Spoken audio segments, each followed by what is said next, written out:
Hi, dear children. I'm Bobby, your English teacher. I hope most of you may know me and hope you're all happy to get lessons on new topics, new lessons, and so on. And I think you all have enjoyed first lesson in your reader textbook. That's over actually Tomato's tooth. And today we are going to learn a new lesson, the second lesson in your reader. It's a poem, a small beautiful poem named What's Pink. You can find the lesson at page number 18 in your notebook. So open your textbook at page number 18. Okay children, let's move on. So, as I told you, the name of the lesson is What's Pink? What is Pink? Written by Christina Rossetti. I told you a small, beautiful poem. Title of the poem is What is Pink? The name of the poet, Christina Rossetti. Okay? Children, before moving on to the poem, let me tell you something more about the poet Christina Rossetti. Okay, just see. Christina Rossetti's full name was Christina Georgina Rossetti. Full name Christina Georgina Rossetti. And her pen name Ellen Aline. And her pen name Ellen Aline. Actually, what do you mean by pen name, children? Pen name is an assumed name of a writer instead of the real name. An assumed name used by the writer instead of the real name. It's called pen name. So, Christina Georgina Rossetti's pen name was Ellen Aline. Okay, then the next point, she was one of the most important English women poets. So English women, she's the most important one of the English women poets. Then another point, she excelled in poems for children and in religious poetry. Children, see the word excelled. What do we mean by the word excelled? Excelled means to be very good at something. To be very good at something. As a poet, she excelled in poems for children and in religious poetry means she was very good at writing poems for children especially. And religious poetry means poems written on church, Bible, God, such topics. They are called religious poetry. But for you, the most important point is she excelled in poems for children. She wrote many poems, especially for children. Okay, children, see that's all about whom? Christina Rossetti. Her full name, Christina Georgina Rossetti. Her pen name, Ellen Aline. And she proved to be one of the most important English women poets. Okay, then she excelled in poems for children and she was very good at writing poems for children and also for writing religious poetry. Okay, this much is all about Christina Rossetti, and let's move on to the poem. So, when you hear the title of the poem, What's Pink? What is pink? You may feel like the poem is all about the color pink. Isn't it? Okay, you're almost correct. But the poem is not only about pink. It's all about different colors. When we talk of colors, children, I think we all have our favorite colors, no? You may have your favorite color. So what's your favorite color? Okay, each and every one of us has a favorite color. Okay, see that along with the poem, in your textbook, a question is written. Find the poem at page number 18, I told you. So, What's the full form of video? This is an introductory question given in the along with the poem. See that children, full form of video. So how many colors are seen in video? Violet, indigo, blue, green, yellow, orange, red. So these are the 7 colors found in video. So you know this is violet, then comes indigo, then blue, green, yellow, orange and red. So these are the 7 colors we find in a video. So why such a question is given as the introductory question? Because the poem is all about colors that I have already told you. Okay, let's move on to the poem. See children, actually this is the poem given in your textbook. Let me read the poem first. Listen to me carefully. Find the correct pronunciation of each word given in the poem. Okay, read it with me carefully. What is pink by Christina Rossetti? What is pink? A rose is pink by a fountain's brink. What's red? A poppy is red in its barley bed. What's blue? The sky is blue where the clouds float through. What's white? A swan is white sailing in the light. What's yellow? Pears are yellow, rich and ripe and mellow. What's green? The grass is green with small flowers between. What's violet? Clouds are violet in the summer twilight. What's orange? Why an orange? Just an orange. See children, this is actually all about the poem. I think you have listened to me, and you could grasp the correct pronunciation of each word. I think you can read the poem again and again. And now let me move on to the explanation of each and every line given in the poem. So children, what's pink is the title of the poem, I told you. So the poem starts with these lines. What's that? What's pink? A rose is pink by the fountain's brink. What's pink? A rose is pink. Where can we find the pink rose? By the fountain's brink. Children, what's the fountain? You might have seen a fountain in front of our school, no? So a fountain. And what's the meaning of the word brink? Word meaning is given in your textbook. Brink means the extreme edge of something. So what's pink? A rose is pink in color.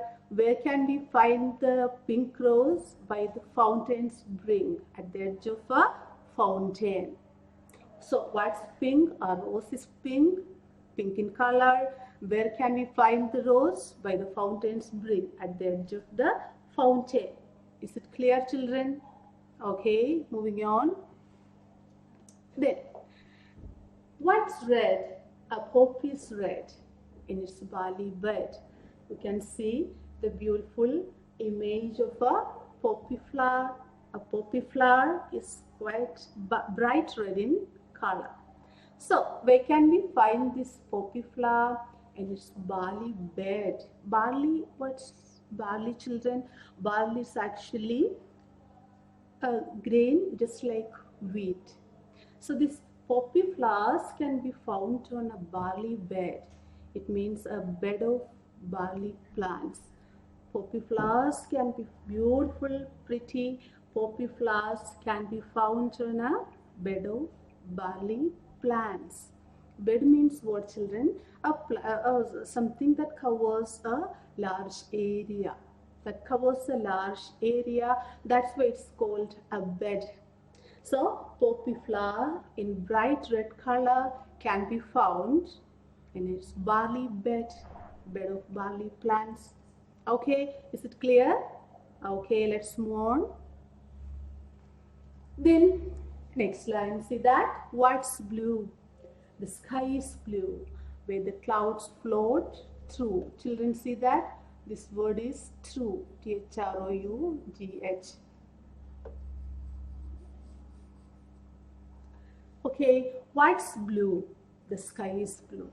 We always connect blue color with bright sky, isn't it? So here it's said, what's blue? The sky is blue, where the clouds float through.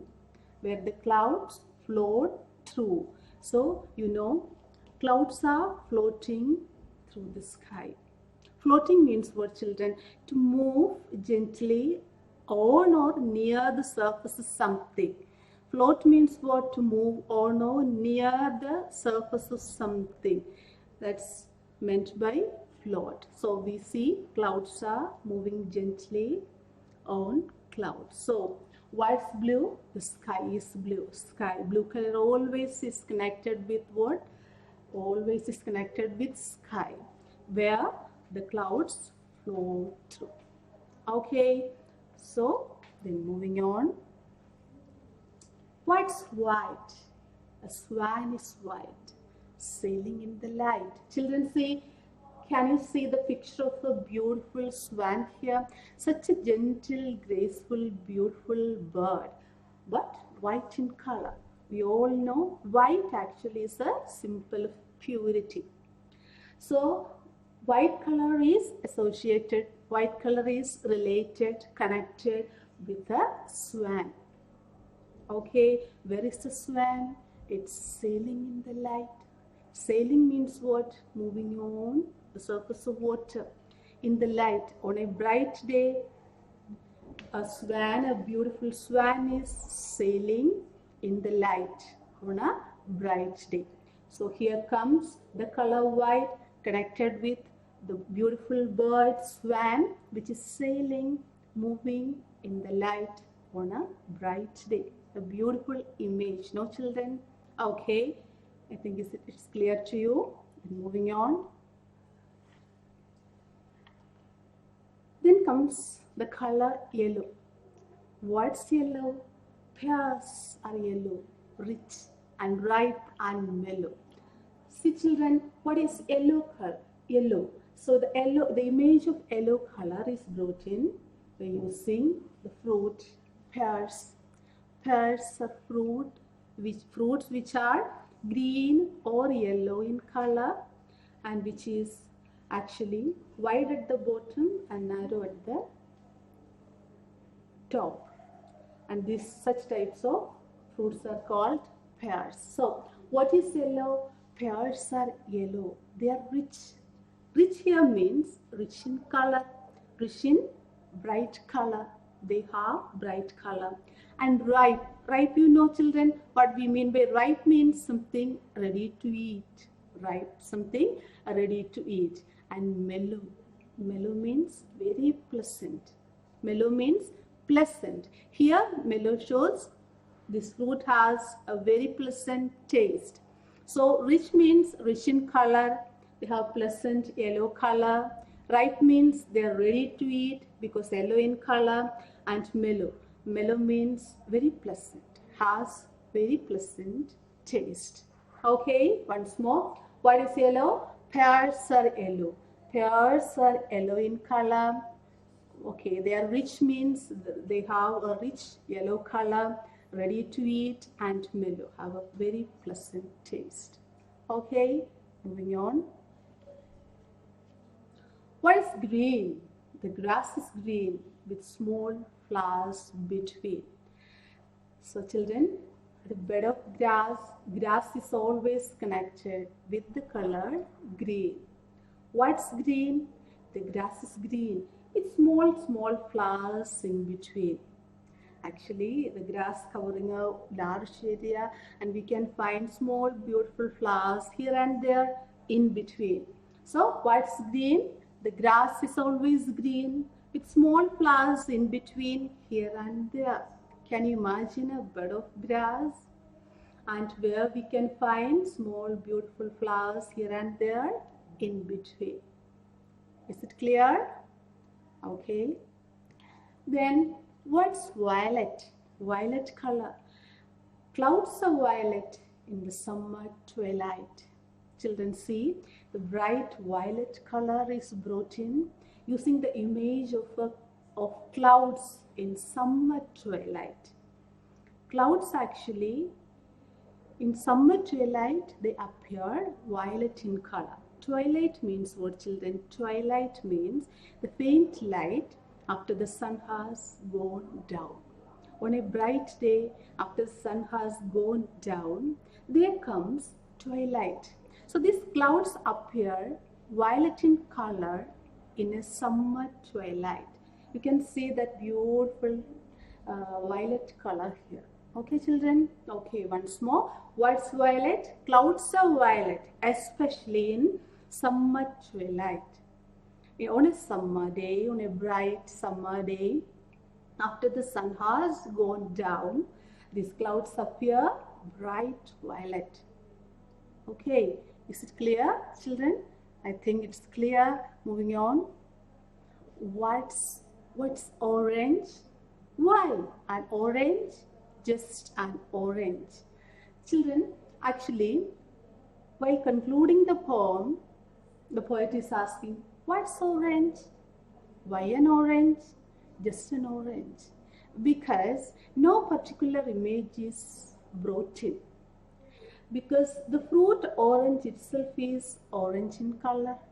So this is the only fruit which is known by the name of a color. Is it clear, children?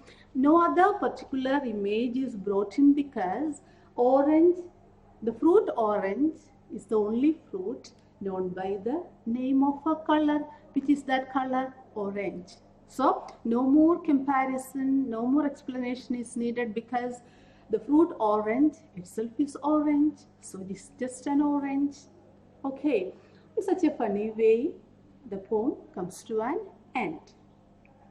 I think each and every line is clear to you, children.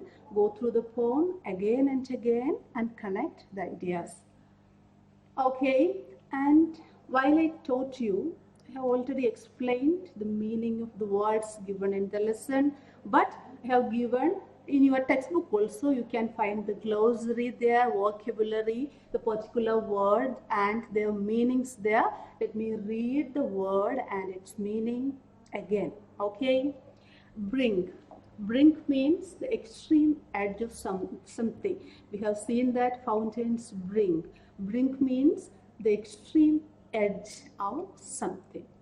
Okay, children, then pear, I told you, a yellow or green fruit that's narrow at the top and wide at the bottom.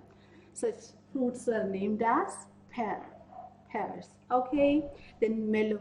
Mellow means pleasant, very pleasant. Then twilight means the faint light at the end of the day after the sun has gone down, especially in summer day, the faint light that's seen after the sun has gone down. That's mentioned as twilight. Okay, this is actually the glossary part. You can read the words and their meanings again and again, and you can learn new words to add on to your vocabulary. Okay, I think it's clear. It's given in your textbook also. Okay, moving on.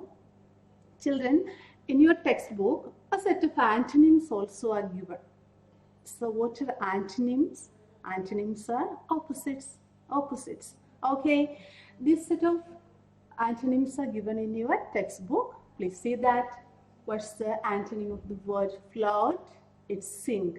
So something is floating, it's sinking. You can see the picture here. The light and dark. This picture is dark, this picture is light.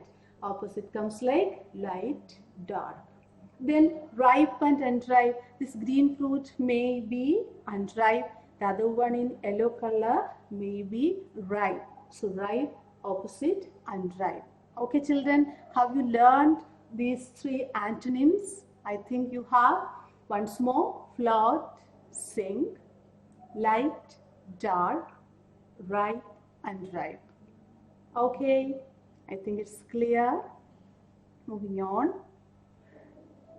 Then I just give you an assignment, children. Even this assignment is given in your textbook. It's a very simple but interesting one.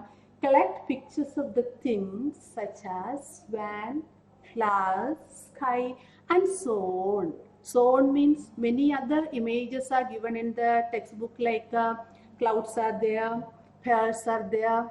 Okay, all these things are given in your textbook. So it's all and collect pictures of the things such as swan, flowers, sky, and so on given in the poem, and stick them in your notebook. Okay, that's the assignment given to you. So try to do the assignment beautifully. Okay, children, that's all about the lesson. I hope you have understood the lesson well. So read the poem again and again. Go through the new words given, antonyms given, and then try to complete the assignment as well.